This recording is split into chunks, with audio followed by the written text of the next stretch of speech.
Today is the feast of Corpus Christi, or the feast of the body and blood of Christ.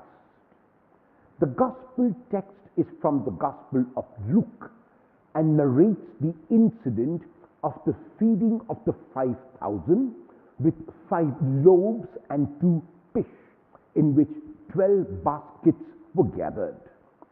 This is the only miracle that Jesus worked that is found in all the 4 Gospels, and the numbers are the same. The reason for the choice of this particular Gospel on the feast is to indicate the meaning of the feast for the church. Jesus breaks bread, identifying the bread with himself, and distributes that bread, distributes himself to the crowds. Jesus holds nothing back. Jesus gives till the very last minute of his life. Jesus gives every drop of his blood. This, in a nutshell, is what the feast of Corpus Christi means. All through his life, Jesus lived selflessly. All through his life, he lived for others. At the Last Supper, he brought together in a symbolic form all that he had done throughout his life and summarized it in the breaking of the bread and the sharing of the wine. That one beautiful symbol of bread and wine was a symbol of a summary of his life. Jesus showed in that summary how each one of his disciples and each one of us who profess to be his disciples must live our own lives. If we live selfishly, if we live individually, if we live only to accumulate more and more rather than to be more and more, then we will never be able to celebrate the feast of Corpus Christi, to celebrate the feast of the Eucharist, the body and blood of Christ, of Corpus Christi in the true sense of the word. We have to dare to become like Jesus.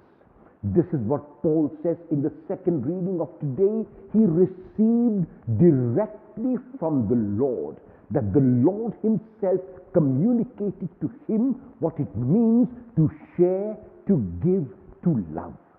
The love that Jesus gave was a love that was unconditional, a love that kept no record at all, a love that was truly giving, a love that was selfless. It was in every sense of the word a love that dwelt without measure, without counting the cost. It was this love that Jesus gave his disciples, and it is this love which he expects each one of us to give to each other. If we continue to share that love, if we continue to share ourselves, if we dare to be more rather than have more, if we focus on the poor and reach out to them in love, then we are truly celebrating the feast of Corpus Christi. Then the body and blood of Christ becomes relevant and meaningful and tangible today in our midst. The only Jesus that many will experience and notice today is the Jesus we make known. And Jesus becomes known when love is shared. Jesus becomes known where there is sharing. Jesus becomes known where there is giving and selflessness and reaching out in unconditional love. As we celebrate this Eucharist, let it not become for us an empty ritual, a private devotion. Let it be a sacrament in which we make Jesus and Christ present again and again. Let the bread that we share be our own sweat and blood. Let the wine that we share be our own giving and loving. If we do that and dare to do that, then Jesus becomes present, and the feast of his body and blood, the feast of Corpus Christi, is celebrated even today. Amen.